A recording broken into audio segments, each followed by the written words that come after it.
प्रधानमंत्री जी पहले ही दिन आके वक्तव्य दे देते तो इतने घंटे लोग बोले, अब लास्ट में 3 मिनट तो 3 मिनट में सर नहीं बोल सकते हम लोग।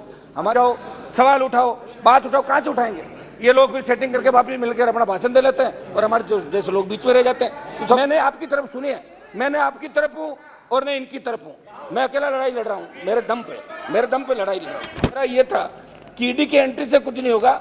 आप क्या करते हैं, ईडी और सीबीआई को भेजते हैं और जब आपकी पार्टी ज्वाइन करता है उस केस को खत्म कर देते हैं। मेरा निवेदन है, 12-13 जिले जुड़ेंगे, केंद्र राज्य पर डाल देता है, राज्य केंद्र पर डाल देता है। मेरी मांग है कि केंद्र के अंदर जल संसाधन मंत्री राजस्थान से आते हैं, भाषणों से काम नहीं चलेगा। बोर्ड लेसान से जो जिनका हमारा खून का रिश्ता है, बिश्नोई जो पंथ बना, वो जाट समाज से 99% लोग बिश्नोई बने। हमें वहाँ आरक्षण है, उनको भी दिल्ली में केंद्र में आरक्षण मिलना चाहिए। तो भाषण बच गया उसको टेबल कर दो। आप नहीं डायरेक्ट करना। ये अविश्वास प्रस्ताव पर जो पिछले 3 दिन से लगातार चर्चा चल रही है, 3 मिनट तो मैं नहीं बोलूंगा। आप शुरू किए, मेरा 3 मिनट तो आप वैसे ही रख दिया मेरा। जल्दी जो पिछले 3 दिन से चर्चा चल रही है विश्वास प्रस्ताव पे, इस पक्ष की तरफ से दोनों तरफ से मणिपुर हिंसा को लेके सब जगह से बात की गई। सबने चिंता करी कि मणिपुर जल रहा है। मणिपुर के अंदर जो हिंसा हुई, जिस तरह हथियार थानों से लूट लिए गए, 10,000 से ज्यादा हथियार लूट लिए, और जिस तरह एक महिला का वीडियो आया निर्वस्त्र करके उसको घुमाया, इससे पूरा देश वर्ल्ड में शर्मसार हुआ। इसकी चिंता पक्ष विपक्ष दोनों ने करी। लेकिन सबसे मेरा सवाल इन लोगों से इतना ही है कि क्या आपका इंटेलिजेंसी का इतना बड़ा फेल्योर है कि मणिपुर में घटना पे घटना घटती जाए, और जो आंकड़े दिए गए वो मात्र आपने बताया कि 100-125 मौतें मणिपुर के अंदर हुई है। आप मणिपुर जो संसदीय दल जाके आया, उन्होंने जहाँ लोगों से मिले करे, और जो हालात वहाँ के थे वो ठीक नहीं है, वहाँ शांति नहीं है। मणिपुर के अंदर शांति कैसे स्थापित हो, हम सबको इसकी चिंता करने की आवश्यकता है। और जिस तरह हमारी बहनों को वह निर्वस्त्र करके घुमाया, ऐसी घटनाओं की पुनरावृत्ति इस देश के अंदर नहीं हो, इस बारे में दिल्ली की सरकार को सोचना चाहिए। अच्छा तो ये होता कि प्रधानमंत्री जी पहले ही दिन आके वक्तव्य दे देते, तो ये 15 दिन जो खराब हुए हमारे लोगों के बोलने के लिए, जिस तरह आप 3 मिनट की पाबंदी कर रहे हो। पहले तो आधा घंटे लोग बोले, अब लास्ट में 3 मिनट तो 3 मिनट में सर नहीं बोल सकते हम लोग। हमारी भी पार्टियां, सब हर आदमी चाहता है। लोग कहते हैं लोकसभा में आप जाओ, सवाल उठाओ, बात उठाओ, कहाँ से उठाएंगे? ये लोग फिर सेटिंग करके वापिस मिलकर अपना भाषण दे लेते हैं और हमारे जैसे लोग बीच में रह जाते हैं। तो समझ मोदे, मणिपुर के साथ साथ मैं राजस्थान के अंदर जो रुक जाओ यार, आप बीच में बोल रहे हो तो राजस्थान पे भी आ जाऊंगा।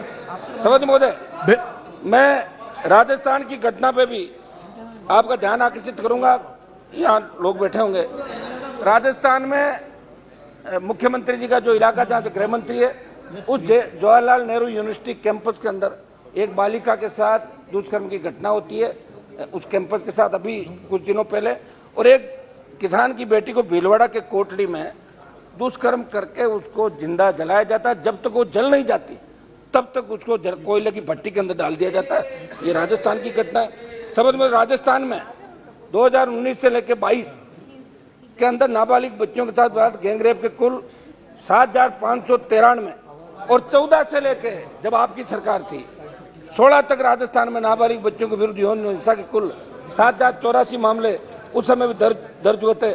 हमारा मकसद एक ही है कि ये नारी शक्ति को सम्मान कैसे मिले, ये अपराध कैसे घटे। मैं मांग करूंगा अध्यक्ष जी से कि 2 दिन आगामी जब सत्र हो तो नारी शक्ति के सम्मान में ये जो नारी उत्पीड़न के मामले देश में बढ़ रहे हैं, इनके लिए भी 2 दिन इस हाउस के अंदर चर्चा होनी चाहिए और प्रत्येक सांसद को बोलने का मौका मिलना चाहिए। समझ महोदय, मध्य प्रदेश के रीवा में 2 नाबालिग लड़कियों से सामूहिक दुष्कर्म हुआ। छत्तीसगढ़ के बस्तर में 23 वर्षीय बालिका के साथ सामूहिक दुष्कर्म जैसी घटनाएं हुई। केंद्र सरकार को महिलाओं के बढ़ते अपराध कांड को समझते हुए कड़े कानून बनाने के साथ साथ उन अपराधियों में भय और क्षोभ पैदा करने की आवश्यकता है। सब देश और राजस्थान में दंगों की जानकारी, ये लंबा चौड़ा आंकड़ा है। 16 से 20 तक दंगे, 16 जो दंगे हुए, उससे पहले दंगे हुए, ये शर्मनाक दंगे हैं जो हजारों की तादाद के थे। 50,000 से ज्यादा आंकड़े दंगों के इस देश के अंदर देखने को मिलते हैं। सब देश की बिगड़ती कानून व्यवस्था और भारत सरकार की बेबसी, ये जब कोई बात आती तो भारत सरकार यहाँ कहती है कि ये तो स्टेट का मामला है, और जब स्टेट अपना अधिकार मांगता है तब आप दिल्ली वाले उनको डरा के भेज देते हो स्टेट को। तो मेरा इसके अंदर रहेगा कि आप अपनी बेबसी नहीं दर्शाएं। आप ये नहीं कहें कि अनुसूची के अंदर ये तो राज्य सरकार जाना है, और जब राज्य सरकार कोई काम करना चाहती है तो आप उसके अंदर अड़ंगा डाल देते हो। तो मेरा आपसे आग्रह है कि छोटी पार्टियों को भी नहीं दबाएं, क्योंकि आप जिस एनडीए के सारे सत्ता के अंदर आए 303 पे पहुंच गए। एनडीए का बहुत बड़ा योगदान था 14 और 19 के अंदर, और अब भी एनडीए के अंदर आप ऐसे दलों को शामिल कर रहे हो जिनका एक भी एमपी नहीं है। वो लंबी मैं नहीं हूं, मैंने आपकी तरफ सुनी है, मैंने आपकी तरफ हूं और मैं इनकी तरफ हूं। मैं अकेला लड़ाई लड़ रहा हूं, मेरे दम पे लड़ाई लड़ रहा हूं। समझ महोदय, नशा आज देश के अंदर जिस तरह नशा बढ़ रहा है, मैं आपको उदाहरण दूंगा कि देश में करीब 62 लाख बच्चे जिनकी आयु 10 से 17 वर्ष के बीच है, भांग, ओपियोइड व कोकीन का इस्तेमाल करें। समझ महोदय, किसान समर्थन मूल्य प्रधानमंत्री फसल बीमा योजना, ये सही है कि प्रधानमंत्री फसल बीमा योजना किसानों के लिए, ये आप उनसे किसानों से पैसा भरवा लेते हो, किसान पैसा भर देता है, लेकिन बीमा कंपनियां वापस मिलती नहीं, न तो उनका कोई ऑफिस है, न उनको हम पकड़ सकते हैं, मुकदमा दर्ज कराते हैं, नहीं मिलता। राजस्थान में शायद पिछले दिनों में बेनीवाल जी एक मिनट में इसी पर समय आप समाप्त कीजिए, कंक्लूड करो। मेरी मांग है कि एमएसपी में पूरी खरीद हो, जो फसल बीमा कंपनियां घोटाले करी उनकी जांच हो। 7 अगस्त को मेरे एक सवाल के जवाब में वित्त मंत्री जी ने बताया था कि 20 लाख किसानों पर 86,000 करोड़ का कृषि कर्ज बकाया है, और राजस्थान में किसानों पर 1,47,562 करोड़ का कृषि कर्ज बकाया है। कांग्रेस सरकार के भी जब नेता वहां गए थे, जब चुनाव हुए, तब इनके नेता ने कहा था कि 10 दिन में कर्जा माफ करेंगे। मैं इनको भी याद दिलाना चाहता हूं कि आपकी सरकार है और आप रेवड़ियां बांट रहे हो, तो किसान का पूरा कर्जा भी आप माफ करें। राजस्थान के अंदर पेपर लीक की घटना है, ईडी की एंट्री हो गई, हर पेपर आउट हो रहा है, और सीकर के अंदर कलाम कोचिंग इंस्टीट्यूट में ईडी ने एंट्री करी है, वहां कांग्रेस के एक बड़े नेता का नाम आ रहा है, जिसपे पहले मीडिया और दूसरे नेताओं ने भी आरोप लगाया। मेरा ये था कि ईडी की एंट्री से कुछ नहीं होगा। आप क्या करते हैं, ईडी और सीबीआई को भेजते हैं, और जब आपकी पार्टी ज्वाइन करता है उस केस को खत्म कर देते हैं। मेरा एक निवेदन है, समाप्त करो। एक मिनट साहब, कुछ पॉइंट पे आ रहा हूँ सर। आप देखो, वातावरण बिगाड़ो मत, आप सुनो, मैं इसी मूड में हूँ आज। आपका एडिशनल समय दिया, अगर नहीं बोल पाया तो फिर वातावरण खराब करो।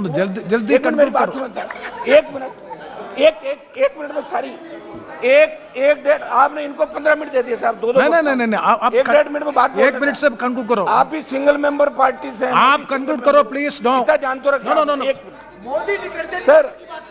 वर्तमान कांग्रेस सरकार पूर्ति भाजपा सरकार के कार्यकाल में 2 दर्जन से अधिक बड़ी भर्तियां परीक्षा रद्द हुई राजस्थान के अंदर। ये क्यों हो रही है? पेपर लीक क्यों हो रहा? कानून तो बन गया, ईडी पकड़ती है, एसओजी एससीबी जो स्टेट एजेंट जो पकड़ती है, लेकिन उस मुख्य सूत्रधार को नहीं पकड़ती, जिसकी वजह से पेपर आउट हो रहे हैं। आरपीसी के चेयरमैन को बर्खास्त करे। ईडी की जो एंट्री हुई है उसका तो मैं स्वागत करता हूं, लेकिन ईडी मुख्य उस पर जाए। एक समझ मोदे, बजरी का बहुत बड़ा खेल राजस्थान के अंदर हुआ, 4 लाख करोड़ का बजरी का घोटाला हुआ। कांग्रेस के नेताओं के साथ साथ भारतीय जनता पार्टी के कई नेता भी बजरी के खेल के अंदर शामिल है। मेरा यह है कि ईडी बजरी के अंदर भी ईडी की एंट्री हो, बजरी माफिया का इलाज हो। ये हम लगातार आरएलपी पार्टी आंदोलन कर रही है, ये मैं आपसे मांग करता हूं। एक मिनट सभापति महोदय, एक हमारा था ये बढ़ती महंगाई। सभापति महोदय, 1 मिनट में सारी बात खत्म कर रहा हूं।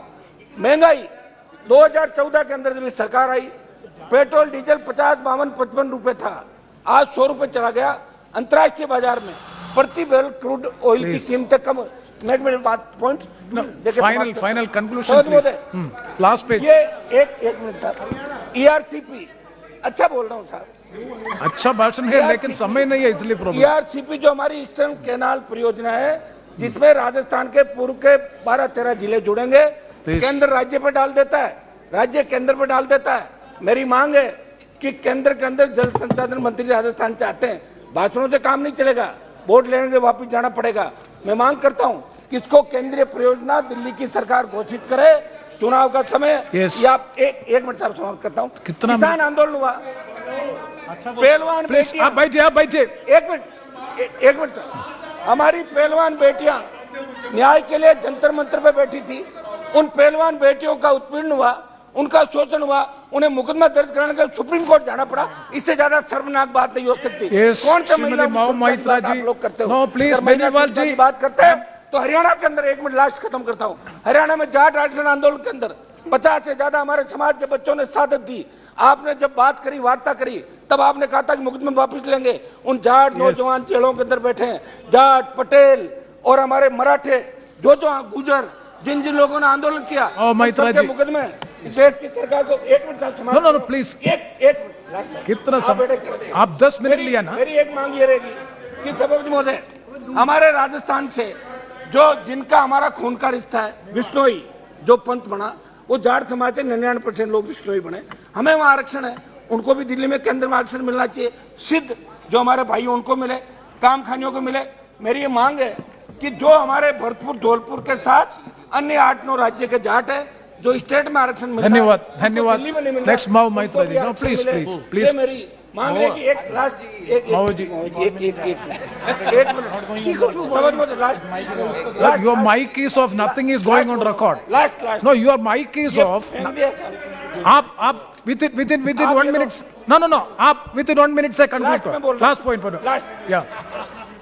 मैं मांग करता हूं साहब कि अग्निपथ जो आप लेके आए, उसका देश में विरोध हुआ और उसके बाद आपने 25% की बजाय कहा कि जो 4 साल के लिए जाएगा उसको 50% में एडजस्ट करेंगे। हम मांग करते हैं कि अग्निपथ योजना वापस ले, नहीं तो दिक्कत आएगी आप लोगों को 24। और इसमें मेरी मांग है, खत्म तो कर दूं, मैं खत्म तो करूंगा इसको। अग्निपथ के अंदर मेरी मांग है कि सेना के अंदर आई रेजिमेंट, गुजर रेजिमेंट का भी जाट रेजिमेंट की तरह गठन किया जाए, ताकि ये नौजवान भी सेना में लड़ने के लिए जा सके। सेना के सम्मान को ठेस नहीं लगने देंगे। बहुत बहुत आपको धन्यवाद।